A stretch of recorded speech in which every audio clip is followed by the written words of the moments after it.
안녕하세요. 저는 누구나 마음만 먹으면 힘든 누군가에게 도움을 줄 수 있다고 믿는 30대 초반의 여성입니다.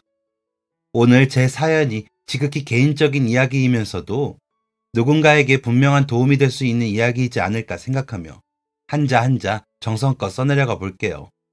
저에게는 엄마, 아빠, 남동생 이렇게 3명의 가족이 있었답니다. 남동생은 축구선수가 꿈이었을 정도로 운동을 좋아했고 축구선수가 되지는 못했지만 방황 끝에 진로를 정하고 체육 선생님이 되었어요. 부모님께서는 두 분이 성격이 많이 다른 편이었는데 어머니는 말씀이 적으시고 조용하신 편이었다면 아버지는 말씀이 많으시고 활발하신 편이었습니다. 장난도 많이 치고 농담도 많이 하시는 아버지와 저는 세상에서 가장 친한 친구 같은 부녀 사이였고 어머니와 저는 꼭 말로 하지 않아도 눈빛으로 대화가 가능한 영혼의 단짝 같은 모녀 사이였답니다. 말은 이렇게 화려하게 덧붙였지만 사실상 밖에서 누가 보면 이 집 딸은 아빠하고 있을 때 더 많이 웃고 친하구나 하는 그런 분위기였어요. 그렇다고 해서 제가 어머니를 사랑하지 않는 것은 아니었습니다. 누가 제게 남동생을 사랑하느냐고 물으면 장난으로라도 망설이는 척을 해보일 수는 있지만 어머니 아버지는 아니었어요. 장난칠 건더기도 되지 않는 질문이라고 생각할 정도로 저는 부모님을 사랑했습니다. 잘 모르는 사람들, 겉으로 보기에 아버지하고만 친하다고 생각할 수 있을지는 몰라도 성격이 다른 것뿐이지 누굴 더 사랑하고 누굴 덜 사랑할 수가 없는 존재였어요. 그리고 그건 부모님께서도 마찬가지셨습니다. 사랑하고 표현하는 방식이 달랐을 뿐이지 각자만의 방식으로 저와 동생을 사랑해 주셨어요. 그런 환경에서 자라서인지 아니면 타고난 성격 때문인지 몰라도 크면서 저는 사람들에게 자주 이런 말을 듣고는 했습니다. 생글생글 예쁘게도 잘 웃네. 참하다. 사랑받고 자란 티가 난다. 긍정적이다. 사랑받고 자란 티가 난다는 말은 아직까지도 정확한 의미를 알기 힘든 말이지만 저는 사람들의 말처럼 잘 웃을 줄 아는 긍정적인 사람임에는 분명했어요. 참하다는 말은 제가 아빠를 닮아 개구쟁이 장난꾸러기 같은 모습도 많이 가지고 있으니 그냥 넘기도록 하겠습니다. 아무튼 제가 생각해도 저는 긍정적인 인간이긴 했답니다.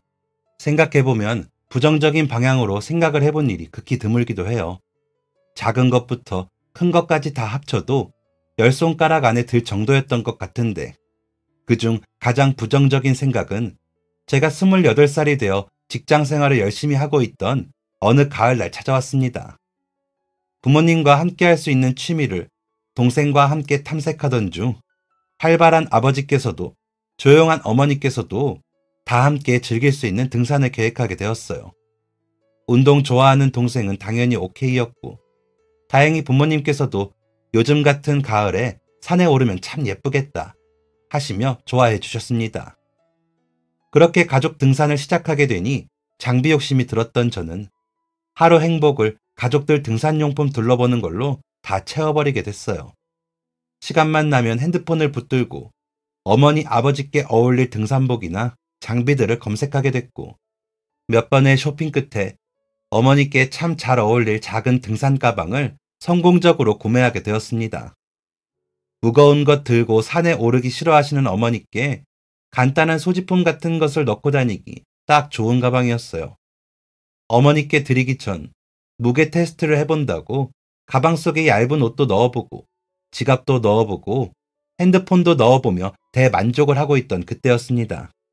주말이라 방에서 실컷 늦잠을 자고 있던 동생이 헐레벌떡 제 방문을 열어젖혔어요. 누나, 빨리 가자, 빨리.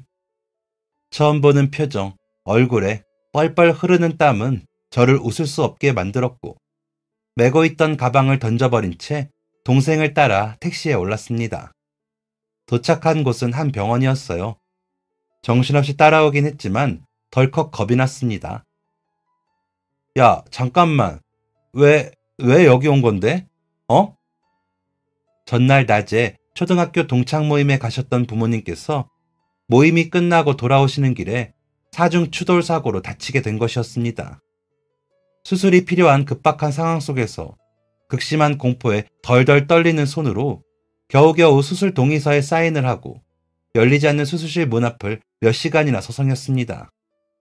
울어도 보고 빌어도 보고 넋이 나가도 보는 동안에도 굳게 닫힌 그 낯선 문은 어쩜 그렇게도 열리지를 않던지. 기나긴 기다림 끝에 마침내 수술실 문이 열렸을 때 저는 힘 빠진 몸을 가누지 못하고 그대로 바닥에 쓰러져 버렸습니다. 저는 그렇게 제 세상이, 우리 가족의 세상이 다 끝난 것 같았으니까요. 우리 마누라, 영주야, 영서가, 엄마 어디 갔어? 아버지께서 눈을 뜨시고 처음으로 뱉으신 말은 우리 마누라 하고 어머니를 찾는 말이었습니다. 도저히 입이 떨어지지 않는 저희는 아버지의 손을 꼭 붙들고 눈물만 흘릴 뿐이었어요. 그렇게 저희 가족이 참 많이 사랑했던 저희 어머니는 다가오는 주말 단풍이 멋지게 수놓은 가을산을 걸어 오르기로 한 약속을 지키는 대신 그것보다 훨씬 높은 하늘 위를 먼저 걸어 오르셨습니다. 남은 저희 세 사람은 중얼거렸어요. 거기 올라가니 우리 가기로 했던 그 산 잘 보이느냐고. 어머니의 죽음이 제가 살면서 처음으로 겪어보는 누군가의 죽음이었습니다. 주변에 누가 죽게 된 일이 한 번도 없었는데 그 첫 죽음이 다른 사람도 아닌 바로 우리 가족이라니 믿기지가 않았어요. 동생은 장례식을 하는 내내 제게 물었습니다. 누나, 원래 살다 보면 내 주변에 가장 먼저 죽는 사람이 부모님 맞아? 원래 이렇게 억울한 거 맞아? 저는 대답을 해줄 수가 없었습니다. 저도 몰랐으니까요. 저도 미치도록 궁금했으니까요. 그렇게 저희 가족은 믿기지 않는 이별을 해야만 했습니다. 엄마를 이대로 보낼 수는 없다고, 이렇게 이별하고 싶지는 않다고 부정해봤자 달라지는 현실은 없었습니다. 잔인한 이별 끝에 일상으로 돌아오고 나서 가장 스스로가 끔찍했던 건 몸이 기억하는 익숙한 하루 패턴을 너무 아무렇지 않게 해내고 있는 저를 볼 때였어요. 일어나서 물을 마시고 아버지 드실 식사를 차리고 옷을 입고 출근을 하고 늘 하던 일을 똑같이 해내고 집에 돌아옵니다. 이제는 필요 없어진 새로 산 등산용품과 옷가지들을 환불해 버리고 또 밥을 먹습니다. 한동안 동생이 회사까지 차로 태워다 주고 데리러 오기를 반복했었는데 차에서 동생에게 이런 말도 했습니다. 야, 영서가, 우리 왜 사라지지? 우리 왜 멀쩡하게 사라지지? 우린 어떻게 밥도 먹고 회사도 가고 잠도 자는 거지? 누나, 나 오늘 무슨 일이 있었는지 알아? 학교 복도에서 애들이 노래 부르면서 지나가는데 속으로 그 노래가 누구 노래였는지 생각하고 있더라. 자꾸 생각해도 생각이 안 나서 나중엔 핸드폰으로 검색까지 하고 있더라. 나 소름 돋지?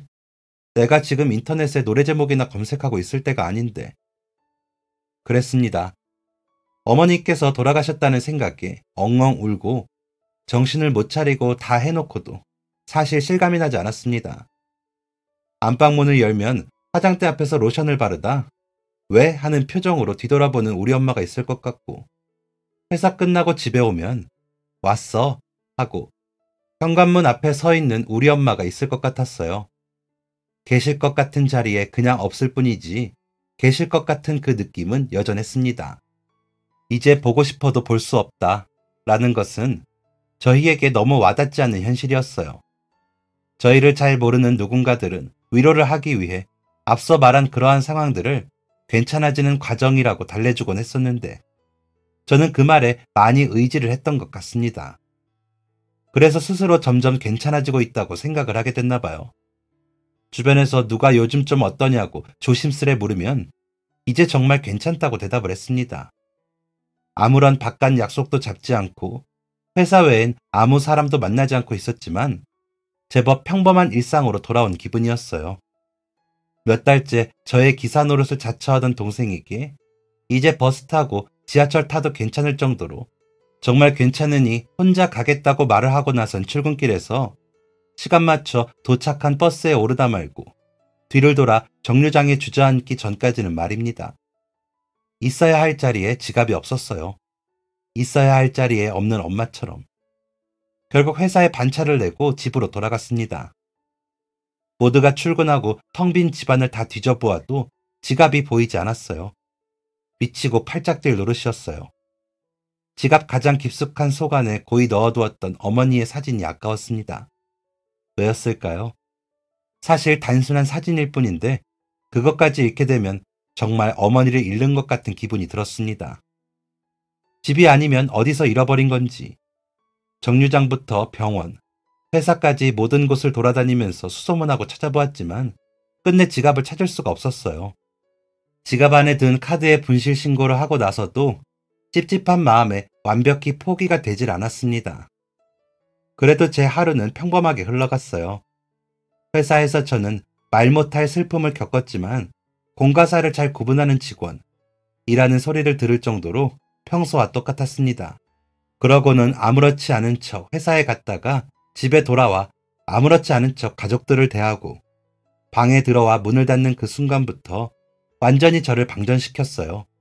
그러면 내일 아침 다시 평범한 하루를 시작할 수 있었습니다. 그러던 어느 날 제게 모르는 번호로 전화가 걸려왔어요. 여보세요? 아, 혹시 오영주 씨 핸드폰인가요? 낯선 남자의 목소리였어요. 불안한 마음부터 들었습니다. 복잡한 머리로 대답하고 싶지 않아 대답을 하지 못했는데 상관없다는 듯 상대방은 다음 이야기를 이어갔어요. 지갑이 저한테 있어요. 돌려드리려고 하는데 신분증에 있는 주소로 보내드리면 될까요? 그제야 불행한 생각들이 사라지고 정신이 번쩍 들었습니다. 지갑을 찾았다는 생각에 안도감이 확 밀려들었어요. 돌려주겠다는 말이 너무 고마워서 핸드폰에 대고 꾸벅 절까지 했습니다. 핸드폰 통화 너머의 남자는 자신이 인터넷으로 가방을 하나 샀는데 그 안에 지갑이 들어있었다고 설명을 했어요. 아차, 생각해보니 너무 정신이 없어 어머니 드리려고 샀던 가방에 지갑을 넣은 채로 병원에 달려갔다가 한참 후에야 까맣게 잊고 그대로 반품을 보냈던 것이었습니다. 안도감과 창피함이 한데 섞였어요. 죄송해요. 감사합니다. 정말 간절히 찾고 있었는데 감사합니다. 제가 사실은 상을 치른 지 얼마 안 돼서 정말 정신이 없었어요. 정말 죄송합니다. 번거롭게 해드려서. 계좌번호 주시면 작은 사례라도 하고 싶어요. 문자로 보내주세요. 죄송해요. 상대방은 괜찮다며 자기는 전혀 불편하지 않으니 이제 마음 놓으시라고. 그동안 잃어버린 지갑 때문에 얼마나 마음이 불편하셨냐며 오히려 저를 달래주셨습니다. 하지만 달래는 말들은 하나도 귀에 들어오지 않고 지갑을 찾아 어머니 사진을 다시 되찾게 되었다는 기쁨만 머릿속에 가득했어요. 사흘이 지난 후 정말 거짓말처럼 지갑이 제게 돌아왔습니다. 완충제로 꼼꼼하게 포장까지 되어 택배로 도착한 저의 지갑은 제가 기억하는 그 모습 그대로였어요. 그런데 반가운 마음에 지갑을 살피던 저는 깜짝 놀라고 말았습니다. 평소 체크카드만 쓰느라 현금은 하나도 가지고 다니지 않았던 저인데 지갑 속에는 처음 보는 현금 20만 원이 떡하니 들어있었기 때문입니다. 갑자기 생겨난 20만 원이 매우 의심스럽다가도 워낙에 정신이 없어 제가 직접 넣어두고도 기억을 못하는 건가 하는 생각도 들었어요. 그래서 그 뜬금없는 20만 원에 대한 생각은 미뤄두고 어머니의 사진을 넣어두었던 지갑 속을 뒤졌습니다. 손끝에 매끈한 종이가 만져지고 눈으로까지 어머니의 사진이 무사히 잘 있다는 걸 확인하고 나니 사진과 같은 칸 안에 고이 접혀있는 쪽지가 눈에 들어왔어요. 처음 보는 쪽지였고 제 기억에 아무것도 없는 걸로 봐서 분명 누가 일부러 넣어둔 쪽지였습니다. 어쩌면 지갑에 뜬금없이 들어있던 20만 원과 관련이 있을지도 모르겠다는 생각에 얼른 열어보았어요. 그랬더니 쪽지에는 저도 얼마 전 아버지가 돌아가셔서 얼마나 정신없는지 잘 압니다. 얼마 안 되지만 도움이 됐으면 합니다. 라는 말과 함께 기회가 생긴다면 다른 누군가를 위해 좋은 일을 해주길 바랍니다. 라고 적혀 있었습니다. 그 쪽지 때문에 저는 결국 또 울고 말았습니다. 남자에게로부터 지갑을 돌려주겠다고 전화가 걸려왔을 때 상중이라 정신이 없었다는 말을 했던 게 기억이 났습니다. 낡은 사진과 쪽지를 붙들고 엉엉 울었어요. 얼굴도 모르고 완전 남인 저에게까지 왜 이런 따스한 위로를 건네는 건지 이해가 가지 않았지만 너무 고마웠습니다. 그 후 제 핸드폰에 전화를 걸었던 그 고마운 남자의 연락처로 전화도 해보고 문자로 감사 메시지도 보내보았지만 답장이 오질 않았습니다. 오히려 제가 살해를 해야 하는 상황에 위로와 도움만 받은 것 같아 미안한 마음이었습니다. 하지만 몇 번 더 문자를 보내고도 답장이 오지 않자 계속 연락을 하는 게 실례인 것 같다는 생각도 들더군요. 그렇게 그 일을 잊어갔습니다. 그러다 얼마 후에 어느 퇴근길에 친구를 마주쳤는데 어디 가냐고 물으니 방금 헌혈을 하고 나와 집으로 간다고 이야기를 하더군요. 헌혈이라니 기분이 묘했습니다. 학교 다닐 땐 헌혈의 차도 자주 접하고 하니 2번 정도 헌혈을 하기도 했었는데 회사 생활을 시작하고 나서부터는 완전히 잊고 지냈었거든요. 그런데 여전히 헌혈을 하러 간다는 친구의 말이 어쩜 그렇게 낯설면서도 반갑게 느껴지던지 가볍게 인사를 나누고 돌아섰다가 집 앞에 도착해서야 다시 발걸음을 돌리게 되었습니다. 어머니께서 돌아가시고 처음으로 제 진심이 우러난 의욕이 생긴 순간이었어요. 이왕 이렇게 된 거 나도 오랜만에 헌혈을 좀 해야겠다.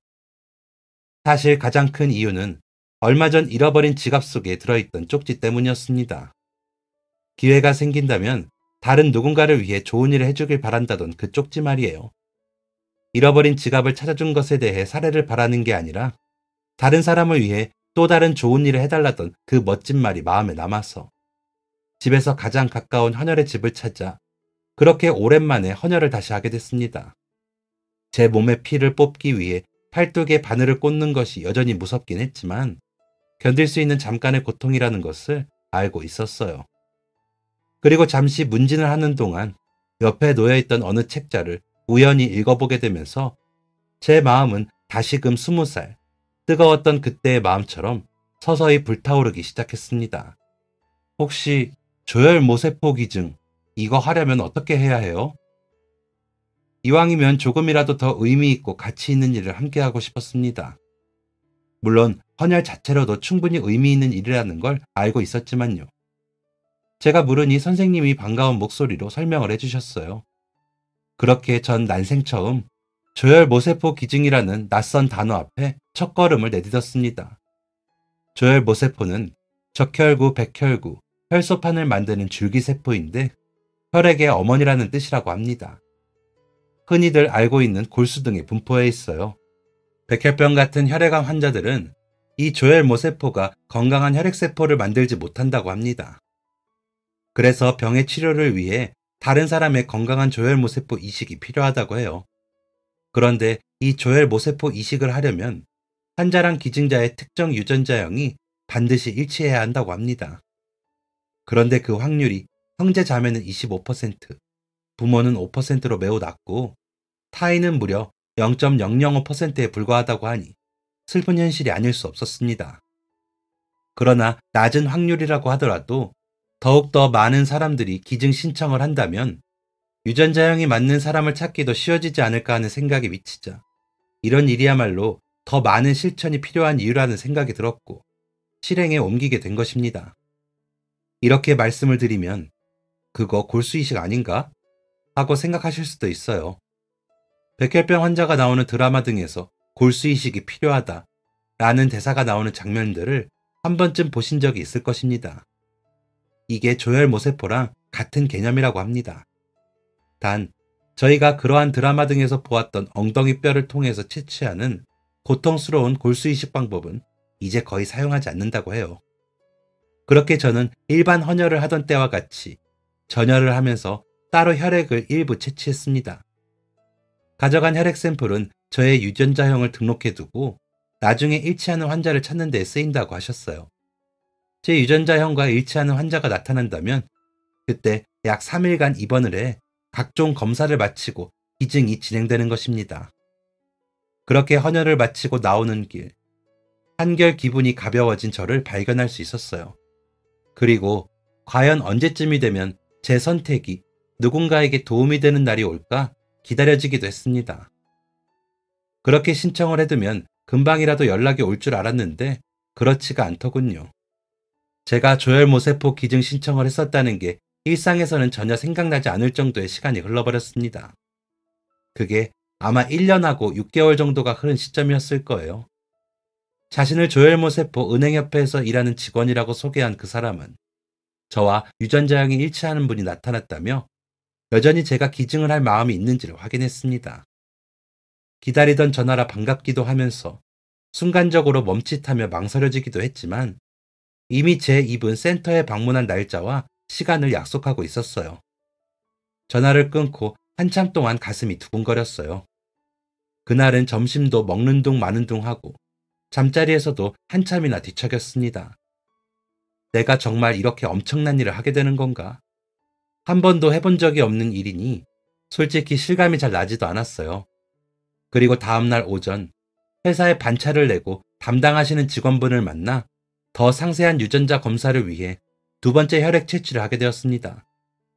직원분은 젊은 남자분이었는데 기증자가 기증을 하는 채취센터와 수혜자가 이식을 받는 이식센터 사이에서 중간다리 역할을 하는 분이라고 하셨어요. 그 직원분을 통해 신청을 하던 그 당시에 들었던 설명을 포함해 한 차례 더 자세한 설명을 들었습니다. 설명을 듣던 중 직원분은 제게 가족들이 반대하지는 않았는지, 어떤 계기로 기증을 결심하게 되었는지 등을 물으셨습니다. 저는 서류 작성을 마치고 볼펜을 책상 위로 내려놓으며 말했어요. 어느 날 헌혈하러 갔는데 우연히 어떤 혈액암 환자의 인터뷰가 실린 책자를 보게 됐어요. 그 환자분의 사연과 기증에 관한 이야기가 실린 책이었죠. 쭉 읽다 보니 저도 기증 신청을 하고 싶다는 생각이 들더라고요. 두려운 마음이 없었다면 거짓말인데 사실 헌혈을 하러 가기 며칠 전에 저한테 특별한 일이 있었거든요. 아끼던 지갑을 잃어버렸었어요. 그 안에는 돌아가신 저희 어머니 사진도 있었고 안에 있는 다른 거 다 가져가도 되는데 그 사진 하나 때문에라도 꼭 지갑을 되찾고 싶었어요. 찾으려고 여기저기 다 돌아다녔는데도 찾을 수가 없어서 포기를 했는데 어느 날 그 지갑이 저한테 다시 돌아온 거예요. 제가 현금보다 주로 체크카드 사용을 하는 편이라 현금은 하나도 없는 상태였는데 지폐칸에 돈이 들어있는 거예요. 깜짝 놀랐어요. 돈이 있는데 덜컥 겁이 나더라고요. 엄마 사진이 없어진 건 아닐까? 부랴부랴 지갑을 뒤지니 엄마 사진과 함께 쪽지 한 장이 바닥에 떨어졌어요. 자기도 얼마 전 부모님이 돌아가셔서 얼마나 정신없는지 잘 안다고, 얼마 안 되지만 도움이 됐으면 한다는 말과 함께 기회가 생긴다면 다른 누군가를 위해 좋은 일을 해주길 바란다고 적혀 있었는데 마지막 그 말이 자꾸 제 마음에 맴돌았던 것 같아요. 두려움을 결심으로 만들어준 결정적인 한마디였죠. 저한텐. 이렇게 좋은 일을 결심하게 된 건 어떻게 보면 다 그분 덕분이에요. 그렇게 말을 하고 나니 쑥스러운 기분이 들었습니다. 그냥 가볍게 물어보신 건데 너무 자세히 수다를 늘어놓았나 싶었기 때문이었어요. 그런데 뱉은 말을 다시 주워 담고 싶을 정도로 쑥스러운 나와는 달리 직원분의 반응이 놀라웠습니다. 아니, 제 말을 듣고 짧은 리액션 정도가 다일 줄 알았는데 입을 틀어막고 그게 정말이냐고 되묻는 반응은 조금 오버스럽다고 생각했었어요. 뒤이어 그 직원이 하는 말도 조금 이상했습니다. 그럼 혹시 그분 연락처 지금도 가지고 계세요? 저는 생각에 빠졌어요. 연락처를 따로 저장하지는 않았던 것 같아서였습니다. 그러다 문득 지갑 속에 아직 그 쪽지가 있다는 게 생각났어요. 지난번 어떻게든 감사 인사를 전하려고 그 쪽지 한편에 그 사람의 연락처를 메모해 두었던 기억이 났습니다. 저는 지갑을 뒤져 쪽지를 꺼내었어요. 아직 지워지지 않은 연락처가 쪽지 한편에 그대로 남아 있었습니다. 그분한테 정말 이렇게 좋은 일 하시게 됐다고 문자 메시지라도 보내주면 어때요? 듣고 보니 일리가 있는 말 같았어요. 어쨌든 그때 그분은 제가 좋은 일을 하려고 했다는 걸 알고 조금은 기쁘지 않을까 하는 마음이 들었습니다. 좋은 생각인데요? 하고 핸드폰을 꺼내들었어요. 뭐라고 보내지? 한참 고민하다 침묵 속에 주절주절 문자 메시지를 적어 내려갔습니다. 내용은 간단했어요. 그때 그쪽에게 도움받았던 사람인데 해주신 말씀 되새기며 좋은 일 하게 됐다고, 덕분에 이런 기회를 갖게 되어 기쁘고 감사하다는 내용이었습니다. 그리고 그렇게 조금 떨리는 마음으로 전송 버튼을 누르자 믿을 수 없는 일이 일어났어요. 저희가 마주보고 앉아 상담을 하던 책상 위에 놓여있던 직원분의 핸드폰이 울렸기 때문입니다. 이렇게까지 좋은 일을 하겠다고 결심하실 줄은 정말 몰랐습니다. 게다가 이렇게 만나게 될 줄은 더더욱 몰랐고 말입니다. 그랬습니다. 1년 6개월 전, 제 지갑을 찾아 돌려주는 것도 모자라 얼굴도 모르는 저의 마음을 위로하고자 기꺼이 현금을 넣어주었던, 그러고는 어떤 사례도 받지 않고 그저 다른 사람에게 도움을 주세요 했던 마음 착한 그 사람이 바로 눈앞에 나타난 것입니다. 그것도 제가 그 사람의 말에 힘을 얻어 처음 결심한 좋은 일을 실천하는 곳에서 말이에요. 지갑의 주인이 좋은 분위기를 기도했는데 정말 좋은 분이셨군요. 감사합니다. 제 별거 아닌 말을 기억하시고 이렇게 좋은 곳에 써주셔서요. 이렇게 만나게 된 것도 인연인데 라고 하며 잠시만 기다려달라던 직원분은 품에 무언가를 가득 안고 상담실로 다시 들어오셨어요. 그러고는 하나씩 제 앞에 내려놓으셨는데 죄다 쌀로 만든 과자류와 건강음료 같은 것들이었습니다. 아, 일하면서 중간중간 먹는 간식들인데 드릴 건 없고 마음은 반갑고 또 너무 감사하고 그래서. 물론 이게 별거 아니기도 하고 비록 달콤한 간식들은 아니지만 몇 개라도 챙겨드리고 싶어서요. 이런 일이 처음이라 저도 어떻게 해야 할지 모르겠는데 기증 잘 마무리하실 때까지 2배 더 적극적으로 돕겠습니다. 궁금하고 두려운 마음 드실 때 언제든지 연락만 주세요. 직원분의 관자놀이를 타고 땀이 흐르는 것이 보였습니다. 반갑고 감사한 건 저였는데 도리어 그분이 더 감사함을 표현하시니 정말 몸둘 바를 모르겠더라고요. 살면서 몸둘 바를 모르겠다 라는 생각이 들었던 것이 그때 그 사람을 만났을 때가 처음이었습니다. 서로가 서로에게 몇 번이고 더 감사하다는 인사를 나누고 나서야 그곳을 빠져나올 수 있게 되었어요. 휴 하고 편안한 한숨이 자동적으로 튀어나오면서도 스멀스멀 기어 올라가는 입꼬리를 숨길 수는 없었습니다. 살면서 처음 느껴보는 기분이었어요. 기증에 대한 두려움과 공포는 이미 사라진 지 오래였습니다. 그날 혈액 채취를 다시 하러 그곳에 발걸음을 했던 건 희망이 없을지도 모른다는 생각 앞에서 애타게 기증자를 찾고 있을 누군가에게 희망이 되어주고 싶은 마음 때문이었어요. 그런데 이런 특별한 인연까지 만나게 되니 기쁨이 2배가 된 것입니다. 그날 이후로도 저는 그 직원과 종종 만나거나 연락을 하게 되었어요. 2번째 유전자 검사 결과를 듣거나 병원과의 일정 조율을 하기 위해서였습니다. 그리고 최종적인 기증 날짜를 정하기 앞둔 어느 날 그 직원으로부터 연락이 왔고 기증 날짜를 전해들은 저는 진짜 제가 기증을 하게 됐다는 두려움보다 이제 기증도 진짜 할 수 있고 일정도 다 정해졌으니 나는 내 은인에게 고마움의 답례를 해야 한다는 생각이 먼저 들었습니다. 그래서 그분에게 밥을 사겠다고 말씀드렸어요. 그리고 거절할 줄 알았던 그분은 흔쾌히 그러자고 하셨습니다. 게다가 식사를 끝내고 계산까지 본인이 해버리셨죠. 네? 계산을 하셨다고요? 아니, 제가 감사해서 대접하는 날인데 언제 하신 거예요? 알고 보니 식사 도중 잠시 화장실에 다녀오겠다고 해놓고 그 길로 계산대에가 계산을 하셨던 것이었습니다. 그때 어찌나 마음이 불편하던지 먹었던 것들이 그대로 체하는 기분이 들었었어요.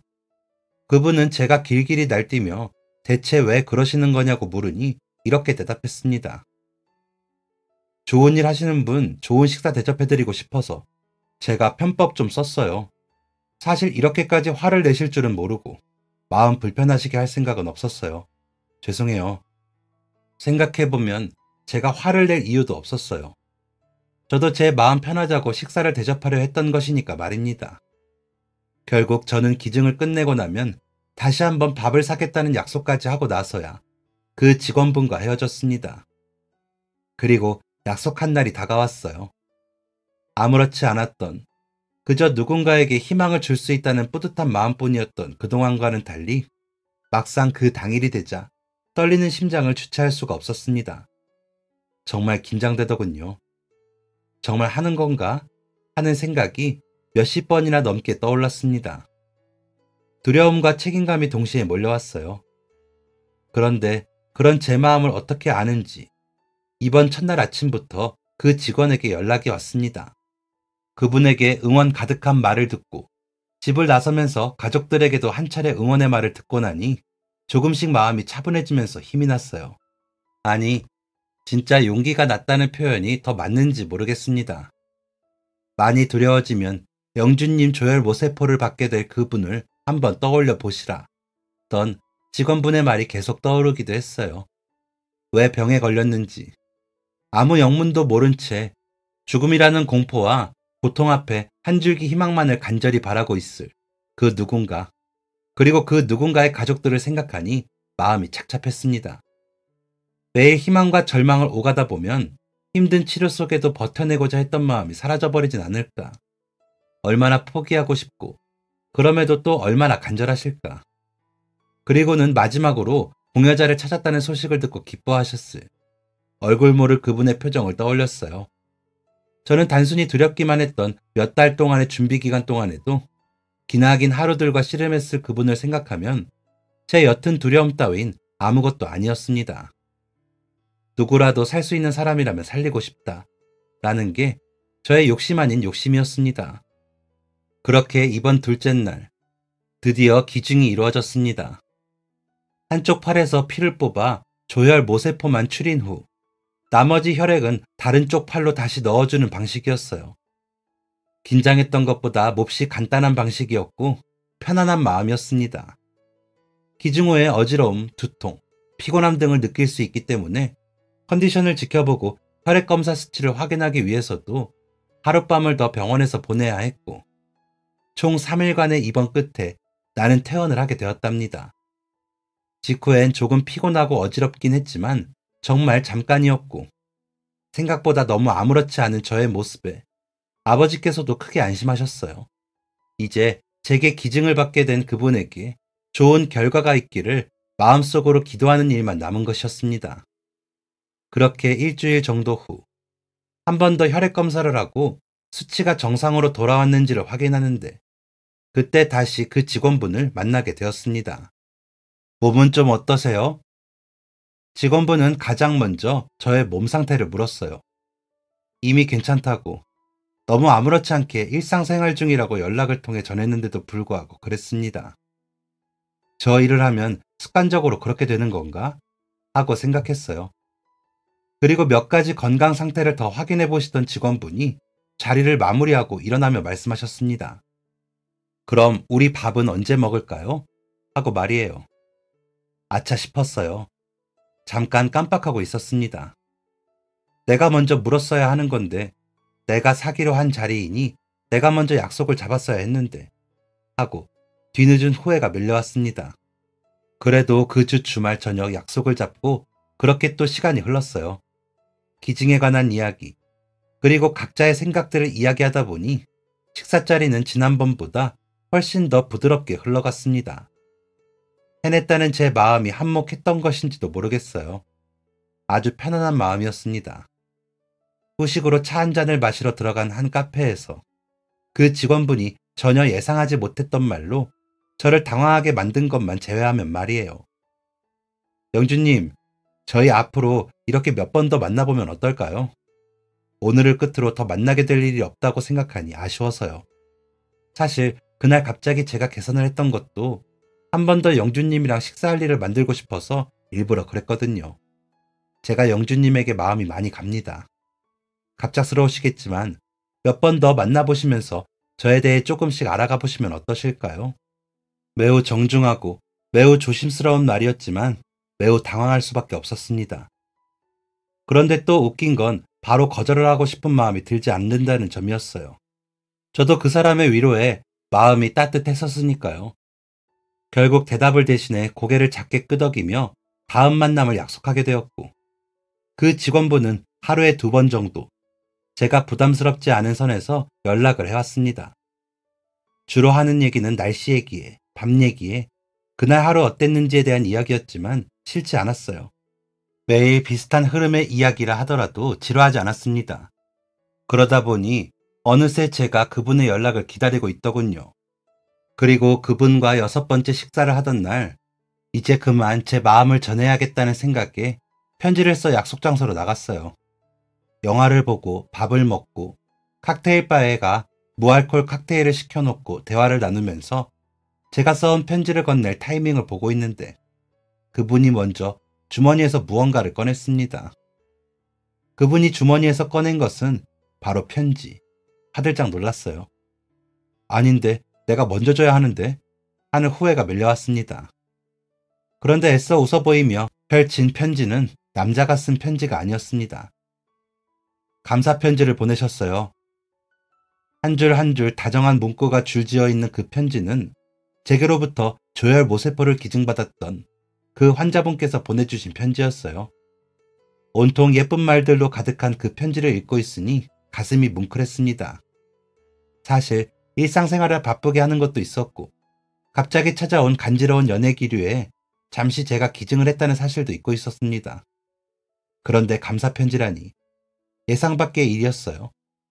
그리고 내용 중에 가장 저를 울컥하게 했던 건 기꺼이 건네주셨던 따뜻한 손길에 무너진 희망을 밟고 다시 일어설 수 있었다 라는 문구였습니다. 거짓말처럼 눈물이 후두둑 테이블 위로 떨어졌어요. 그 사람이 건네는 티슈로 후다닥 눈물을 닦아냈지만 여전히 코끝은 찡했습니다. 세상이 흔들리는 고통을 경험하고 있었을 환자분에게 이 정도의 시간과 노력만으로도 살 수 있는 희망이 되어드릴 수 있다는 것만으로 저의 시간과 노력은 전혀 아깝지 않다고 생각했었어요. 결국 저는 그날 그분의 편지로 인해 멋진 고백을 성공하진 못했지만 집으로 돌아가는 길 그 사람의 주머니에 몰래 넣어두었던 편지로 마음은 전달하게 되어 그 사람과 진짜 연애를 시작하게 되었답니다. 그리고 올해 3월 저희는 부부가 되었습니다. 무엇보다 따뜻한 마음씨를 가진 그 사람과 평생을 함께한다면 두려울 게 없을 것 같았어요. 물론 마음뿐만 아니라 넓은 어깨도 한몫했지만 말이에요. 아버지와 동생은 서로 앞다투어가며 절대 결혼식장에서 울기 없기로 약속해놓고 누가 먼저랄 것 없이 눈물을 훔쳐댔습니다. 그리고 그런 두 사람을 보며 저보다 더 눈물을 흘리는 남편 덕분에 제 눈물은 무사히 잘 참아낼 수 있었답니다. 무사히 결혼식을 마치고 떠난 신혼여행에서 함께 추억을 쌓기 위해 여기저기를 돌아다니다 돌아와 밥을 먹으며 저희는 지나온 시간들에 깊게 잠겼습니다. 그러다 저는 남편에게 물었죠. 여보라는 호칭이 어색한 우리는 서로를 이름으로 부릅니다. 민규씨, 우리 처음 연락했던 거 언제였는지 기억나요? 제 질문에 남편은 일부러 한참 고민하는 척을 하다가 대답했어요. 글쎄요. 그게 언제였더라? 인터넷으로 산 가방에 누가 당당하게 지갑을 넣어둬서 연락했던 것 같은데요. 장난스럽게 웃는 그 얼굴엔 또 심술이 났지만 저는 그날 일이 여전히 남편에게 고마웠어요. 얼른 지갑을 열어 남편이 제게 줬었던 그 현금 20만 원을 남편에게 보여주며 말했습니다. 나는 이거 절대 안 쓰고 평생 간직하려고요.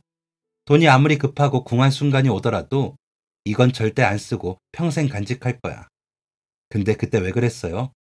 그냥 지갑만 돌려줘도 되는 일이었는데. 연애 기간 동안에도 참 궁금했었지만 물어보지 않았던 질문을 꺼냈어요. 물어보면 듣기 좋은 말로만 대답할 걸 알면서도 물어보고 싶었습니다. 그랬더니 남편이 말했어요. 그때 마침 내 지갑에 딱 현금 20만 원이 들어있었거든요. 그래서 그랬지 뭐. 주소나 연락처 찾으려고 명함이라도 찾는데 손가락 끝에 사진이 딱 집히는 거예요. 별 생각 없이 꺼내서 보게 됐는데 내가 먼저 본 부분이 사진이 인쇄된 부분이 아니라 그 뒷면이었거든. 거기 적힌 다 번져있는 글자를 보는데 눈물이 나더라고요. 아, 안 되겠더라고. 나 도저히 사진을 돌려서 확인은 못했어요. 그러고 나서 찾은 명함으로 통화를 하고 나니까 뭐라도 위로가 되고 싶다는 생각이 들었어요.